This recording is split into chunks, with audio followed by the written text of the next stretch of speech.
The story you are about to hear is true. Only the names have been changed to protect the innocent. Dragnet.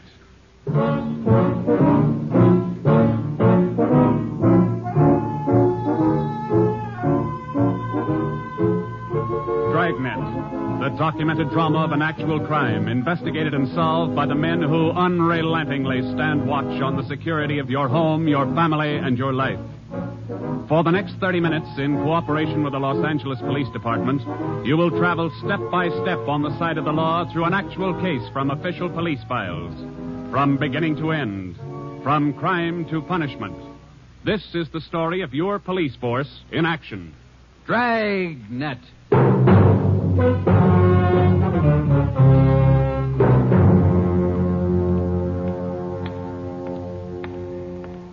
It was Tuesday, March 25th. It was cold in Los Angeles. We were working the night watch out of homicide. Detectives in Los Angeles work in pairs. My partner's Ben Romero. He's a sergeant, so am I. My name's Friday. The boss is Ed Backstrand, chief of detectives. I was on the way back from the record bureau, and it was 13 minutes past 11 when I got to room 42. Homicide. That's a hot shot. Somebody grab it. I got it, Ed. At 1245 East Doheny Street, 1, 2, 4, 2 5. officers shot.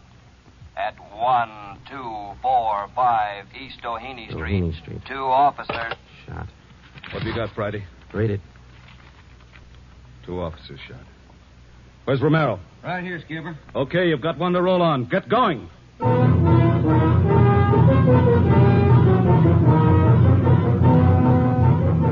Both Ben and I knew where we were heading. We'd recognized the address.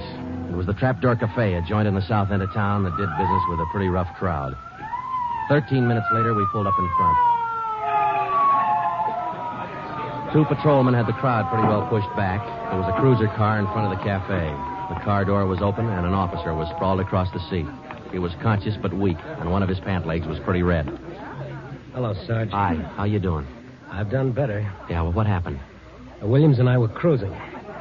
We've been keeping an eye on this cafe lately. Tonight we decided to take a look. And just as we went in, 2 guys left in a hurry. The back door. We followed them out into the alley. It was dark out there, and I called to them. I said, hey, fellas, just a minute, I want to talk to you. They stopped? I'll say. One of them whirled. He had a gun in his left hand. He shot both of us. Left hand, huh? Williams went down and out. I went down, but I took a shot at them. No effect. And I started crawling out here to the car so I could call in. You started crawling? Yeah. Wait a minute, Emerson. Weren't there any people around by that time? Yeah, quite a few ran out after the shots. You mean nobody would help you to the car? That's right. Did you get a good look at either of the gunmen? Well, one of them was tall. I think he was a redhead. There was something funny about his nose. That's all I saw. It's too dark out there. Williams was closer. I think he got a good look. Joe, the other officer, Williams. He's in pretty bad shape. Is he breathing? He's still alive, Emerson. I don't know how much time he's got. Ambulance? On the way. Okay, let's round up all the men who are in the cafe. We're taking them in.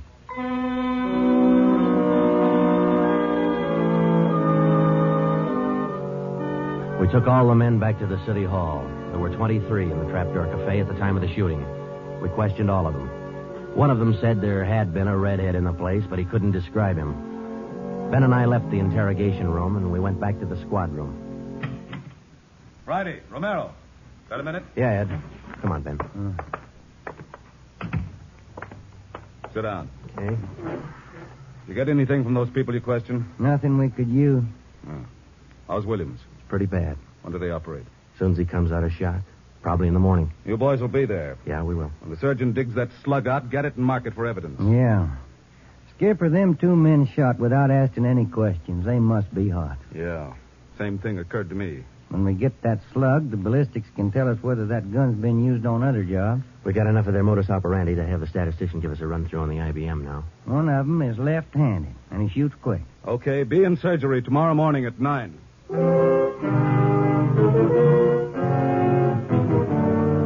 Neither Ben or I said much on the way home, but we were both thinking the same thing. I knew the chief was thinking it, too. Here were 2 men who'd shot a couple of police officers without asking any questions. Now, I suppose you've heard a lot of stories about what the force thinks of cop killers.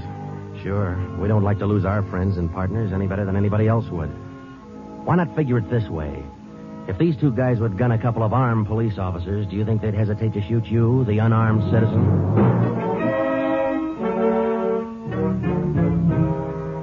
The next morning at 9 o'clock, Ben and I had scrubbed up and we were in surgery. Williams was on the table. The surgeon started in. A lot of minutes later, he got the slug. As for Williams, they took out 7 feet of his intestine and said he might pull through.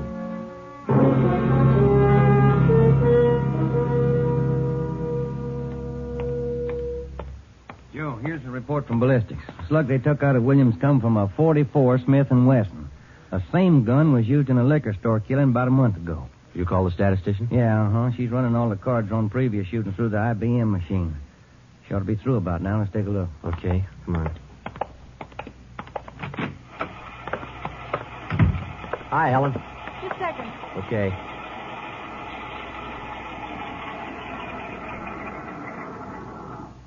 Well, that's it for it.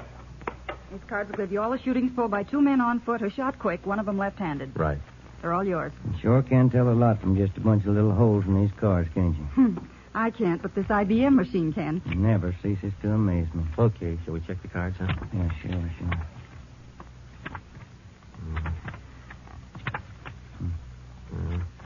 Wait a minute, Ben. Here we are. Huh? Yeah.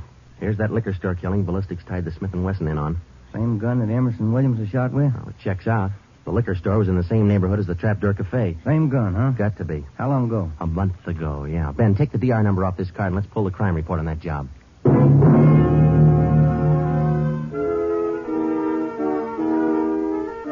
We pulled the crime report out of the files. It said that there was only one witness to that liquor store killing a month ago. That witness was a woman. Miss Forbes, I'm sorry to disturb you like this, but we'd like to ask some questions about that liquor store killing you witness a little over a month ago. Well, I told the police everything I knew about it then. Yeah, we know, but maybe you wouldn't mind telling us again, huh? Oh. No, I guess not. I've been trying to forget it, to tell the truth. It was pretty terrible, and I really didn't see so very much because I was awful scared. I understand. But try to describe again just what happened, will you? Well, it was about 10 o'clock at night. I was walking down the street toward home when I realized I was all out of cigarettes. Well, I was right in front of the liquor store then, so I went in. The clerk was behind the counter, and there were 2 men standing there arguing. What's the idea of changing your mind? I thought we was going to get bourbon. No, let's get the wine. I want bourbon. Costs too much. Wine's good enough. The rest of them want bourbon, too. We better talk to them. Well, okay. We'll be back when we make up our mind, mister. 2 men walked out of the store, and the clerk smiled at me and shrugged his shoulders. I bought a pack of cigarettes and turned to leave. But just then the 2 men came back in again, and each of them had a gun in his hand. This is stick up, mister. The clerk just sort of crumpled to the floor. I couldn't believe my eyes, but that's just how it happened. The men said this is a stick-up, and then they shot him right away. Get over against the wall, lady, or you'll get the same. One of them punched the no sale on the cash register. I was shaking so I almost caved in. He scooped the money out of the drawer and stuffed it into his pocket. And then the other one went over to where the liquor clerk was lying face down. He knelt down beside the clerk and he put his gun against the clerk's spine. Then they both ran out of the store. It was terrible. That clerk, he was lying there helpless and wounded, and they deliberately... Yeah, Miss Forbes, I understand. Oh, Miss Forbes, you said that both of the men had guns. Yes. One of the guns was black, and the other was sort of fancy looking. What do you mean, Miss Forbes? Well, it was real shiny. Nickel-plated? I wouldn't know about that, but it was shiny. There were 2 guns, huh? Yes. Well, now about the men themselves. Well, I was so scared their faces just didn't register with me. The one who shot the clerk in the back was sort of stocky. That's about the best I can do. Well, you mentioned in the report that one of the men was left-handed. Yes, I do remember that. Uh-huh. Look, Miss Forbes, this is very important to us. One of the men was a redhead? Redhead? Why, no, I didn't see any redhead.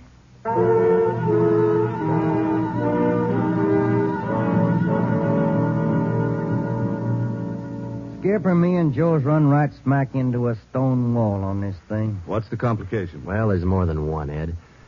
In the first place, we know that the .44 Smith & Wesson was used in both shootings. But the descriptions of the men involved don't check. Police officer Emerson said he thought the man that shot him and Williams outside the Trapdoor Cafe was a tall, left-handed redhead.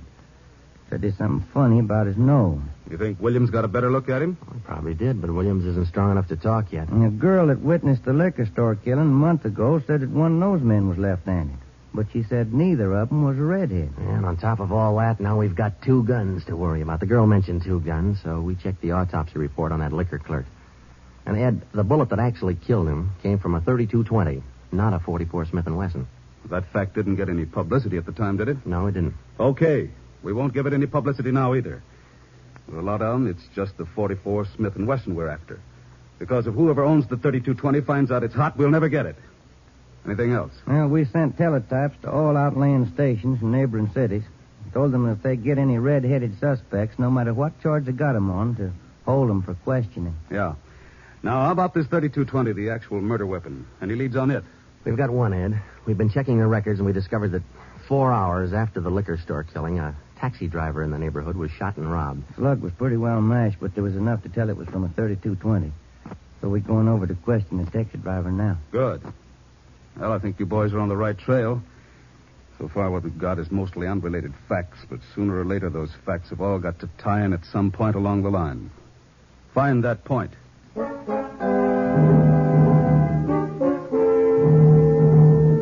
find the point. Find the tie-in.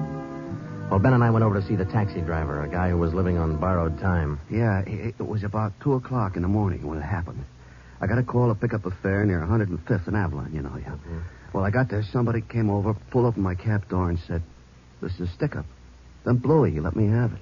Just like that, huh? Yeah, just like that. Same deal as others, Joe. Itchy trigger finger. Yeah.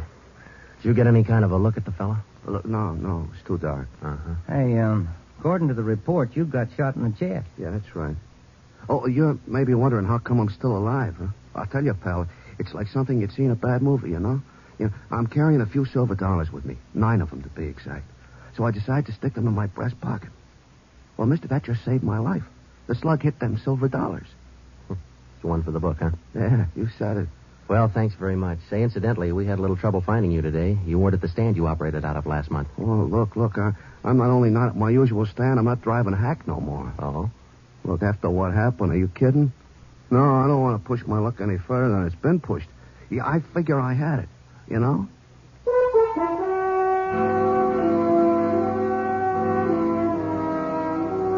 And about that time, Ben and I were beginning to figure we'd had it. We were getting nowhere fast. We had a few informants nosing around, but so far they hadn't come up with any leads. Well, Ben and I followed up all the teletypes that poured in. We just got back from Santa Ana, where we'd been questioning a red-headed suspect, and we'd flopped in the squad room when Chief Backstrand's door opened. Friday. Romero. Got a minute? Yes, Skip. Any luck with the Santa Ana Redheads? No, none at all. I guess you haven't heard the latest. We just now got back in town, Skip. Early this morning, another cab driver got shot. What? Yeah. Man came up to his taxi, opened the door, said, "This is a stick-up," and shot him. Bullet went through one leg and into the other, but the driver managed to start his cab and drove over to a cafe. He called in from there.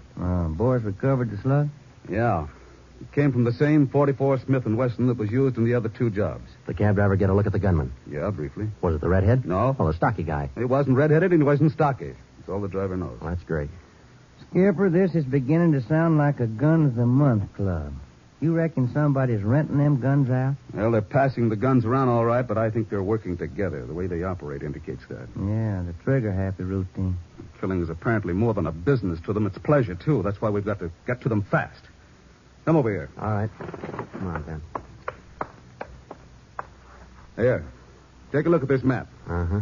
There's the Trapdoor Cafe, and over here's the liquor store. And down here is where the first cab driver got shot. Mm-hmm. Right here's where the second one got it. All of the shootings have taken place within an area of 10 square blocks. Okay. Tonight we're going to throw a blockade around that whole area. Good. It'll go into effect at 10 p.m. At 9:45 p.m., cars and officers started drifting into the area by 2s and 3s. And at 10, when Backstrand, Ben, and I arrived, the whole area was sewed up tighter than a tick. Now, code 3. Davis? All set? All set. We got a primary line and a secondary line. If anyone tries to make a break, we'll pick him up in the secondary. Okay. Friday and Romero here will cruise around the area with me. Go to work, men. Every car in the area was shaken down. The same process was also followed on all persons on foot. The blockade went on all night. By the end of that time, we'd brought in 217 suspects. 26 of them were redheads. What's your name? Henry Wagner. Where do you work? Lumberyard. Which one? First star. What time did you get through work last night? About 6, I guess. What'd you do then? Had some dinner. Where? Harry's Grill. Then what? Shot a little pool. Look, I tell you, I ain't done nothing. Now, let's go back to the day before yesterday. Did you work at... And that's the way it went all day long. We shot question after question at them, working them gradually back to the days on which the shootings had taken place. When it was all over, we got 6 men wanted in other cities on various charges. We got quite an assortment of guns and knives. But as far as the shootings were concerned, we got nothing. Well, I guess that's the last of them. Oh, I was running out of questions there at the inn. You two boys better go on home and get some sleep. Well, I was kind of figuring on checking back over the reports to see if we might have overlooked something. I said go on home. You two boys have been at it for 32 hours straight. Look at you. You're both so groggy you can hardly stand up. You need sleep. It's 4 p.m. now. Don't come back until 10 p.m.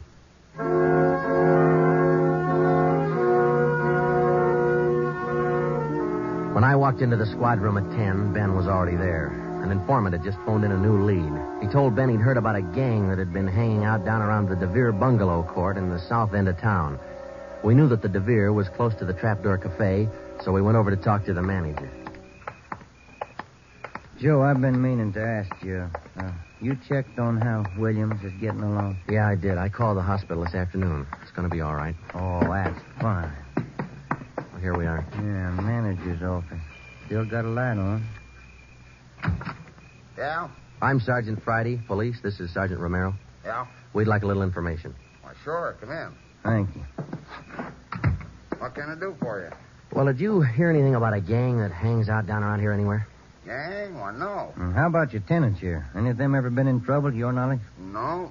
This ain't exactly the best neighborhood in town, but we try to keep things under control. Once in a while, one of them will get out of line, but when that happens, we heave them out of here. You heaved anybody out lately?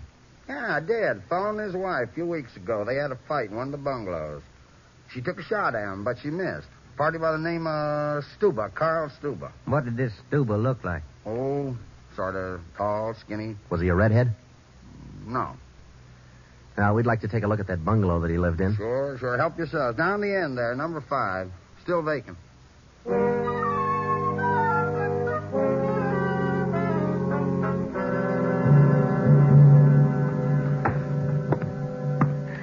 Well, I guess that does it. Stuba didn't leave a thing behind. Matter of fact, we don't have anything to prove that this Stuba's tied in at all. We're only working on a hunch. Hey, Joe, look. Where? Up on the wall there, just by the window. Oh, yeah. Yeah, that plaster there, it's newer than the rest. You got a knife? I sure have, boy, and I'm carving. That manager'd be awful unhappy with me if he was here. Yeah, he would. Yeah, but... Hey, Joe, here it is. A slug. They plastered right over it. Okay, dig it out, and let's hope it matches. It matched. The slug from the wall came from the same .44 Smith & Wesson that had been used in the other shootings. So now we had a name to work on, Carl Stuba. But he'd done a good job of dropping out of sight. Well, the next day, Ben thought he had another lead. I've just been talking to another informant, Joe. He says he heard that there's a fella down in that neighborhood been trying to sell a gun lately. What kind of a gun? Nickel-plated with steer horn handles. Nickel-plated? Well, maybe that's our .44 Smith & Wesson. Maybe. Did the informant know who this man was? Said the feller's name was Alonzo. Yeah. Alonzo who? Just Alonzo. That's all he knew.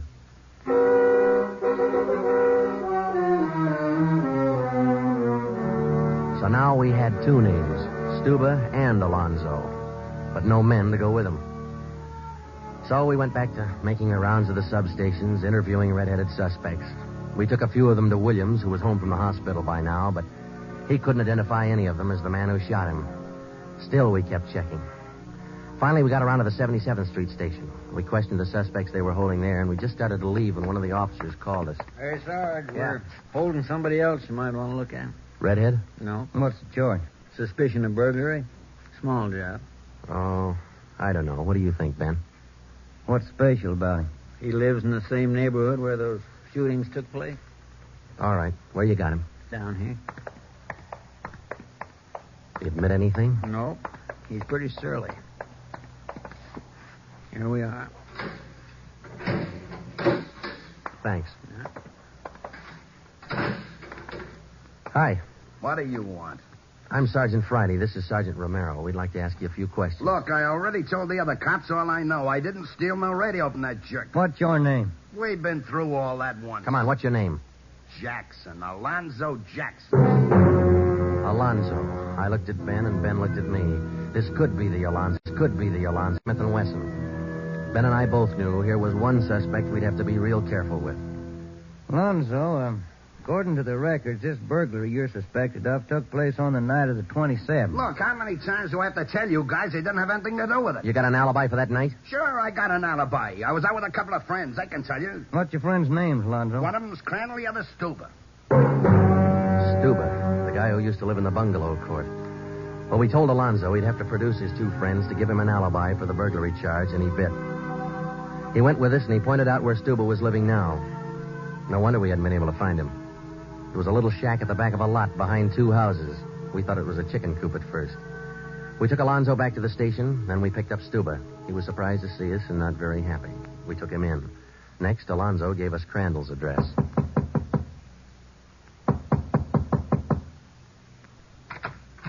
Yeah? Mr. Crandall in? No. Will he be back soon? I don't know. Who are you? Sergeant Friday, Sergeant Romero, police. What do you want with him? Oh, nothing important, lady. We just wanted him as a witness. Oh. Well, I don't know just when he'll be back. Probably an hour or two. Okay, thanks.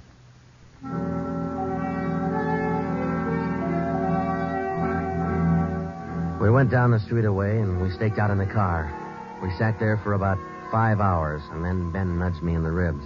Hey, Joe. Huh? Joe, take a look. Coming along the sidewalk. Yeah. And he's got red hair. Come on. Crandall. Huh? Your name Crandall? Who are you? Friday Romero, police. Police. What do you want with me? I haven't done nothing. Well, then you got nothing in the world to worry about. Come on.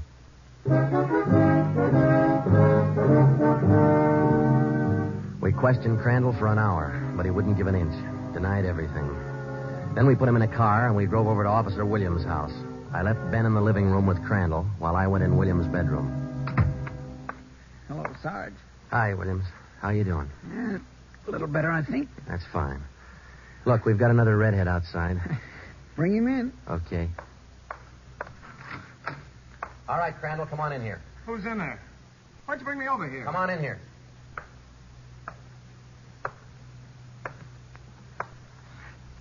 How about it, Williams? That's the guy. No, That's the guy that shot me. Well, Crandall? No. Yeah. It was an accident. I didn't mean to shoot him. It was an accident. Once Crandall got started, he talked his head off. He also admitted being in on the liquor store killing, but insisted he was only the lookout. We took him back to the station and got his whole story down on a tape recorder. Yeah, he was left-handed. Then we went back to Alonzo, who didn't know we had Crandall's confession. We met the chief in the hall outside the room where they were holding Alonzo. About ready to tie the knot? Oh, hope so, Chief. But Alonzo hasn't given any yet, and we still haven't found those guns. We've got one of them. Which one? The Smith & Wesson. Stuber popped about that one 10 minutes ago. Said he left it with his girl. A couple of the boys are on their way over to get it now. That's good, Ed. That leaves just the 32-20. You haven't mentioned the 32-20 to Alonzo, have you? No. He still thinks we're after that Smith & Wesson, and that's the way we're going to play it right now. Go ahead. Look, how much longer are you guys going to hold me here? Didn't you check with those friends of mine? Alonzo, we got a tip that you've been trying to sell a gun lately. A gun? Yeah, 44 Smith & Wesson. Oh. No, it's not true. That Smith & Wesson's been used in a couple of robbery jobs this month, and we think it's your gun. That's a lie. Any proof of that? Why, yeah. Sure, I got proof of that. I used to have a gun, but it wasn't a Smith & Wesson. Look, If I tell you where it is, that ought to convince you, shouldn't it? It'll help things. Okay.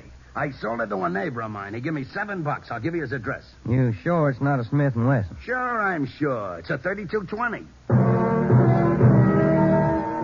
Yeah, it worked. We went to the neighbor's address, and he admitted having bought the 3220, but said he'd lent it to a friend who'd never returned it. The friend had hocked the gun to a barber. The barber gave him $15 and a haircut for it. We finally got it from the barber, and we came back to the station. I'm all set, Joe. I'll be in the next room. Just give me the nod. Okay. Hello, Alonzo. Hey, you got the gun. Yeah, we got the gun. Well, now maybe you'll believe I'm on the level. Okay if I go now? I guess we won't be able to hold you here much longer. You can say that again, brother. You could have saved a lot of time if you'd have listened to what I've been trying to tell you all along. I guess you're right, Alonzo. Sure, I'm right. You know, you guys would be a lot better off. You believe guys like me the first time we tell you something. But on the liquor Instead of store job, running... I was only a lookout. I was outside. It was the other two who pulled that one. Stuba and Alonzo. Alonzo killed the clerk. Hold it, Alonzo. Dirty, All screaming right, rat. Alonzo, that's enough. Now, come on, how about it? Well, what's the use? All right. That's like he said. Okay, Ben, bring the recorder in here. Alonzo's ready to make a record now.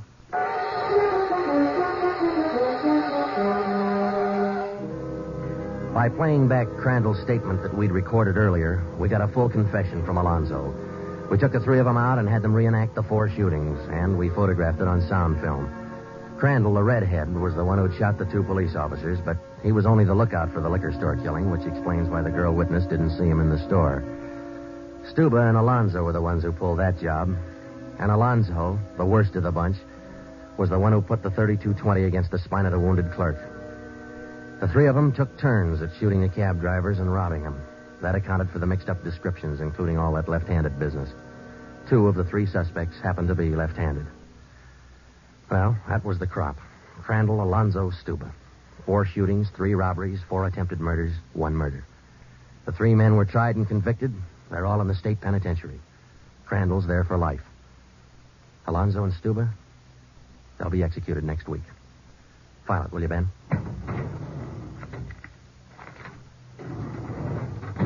Case closed. Dragnet.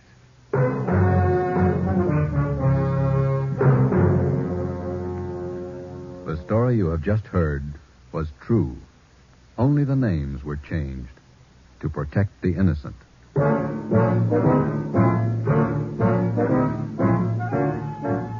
You have just heard the second in a new series of authentic cases from official files. Technical advice for Dragnet comes from the office of C.B. Horrell, Chief of Police, Los Angeles Police Department. Tonight's program is dedicated to Radio Officer Delmer E. Cook of the Los Angeles Police Department, who, on the afternoon of December 6, 1948, gave his life so that yours might be more secure. Dragnet came to you from Los Angeles. This is NBC, the national broadcasting company.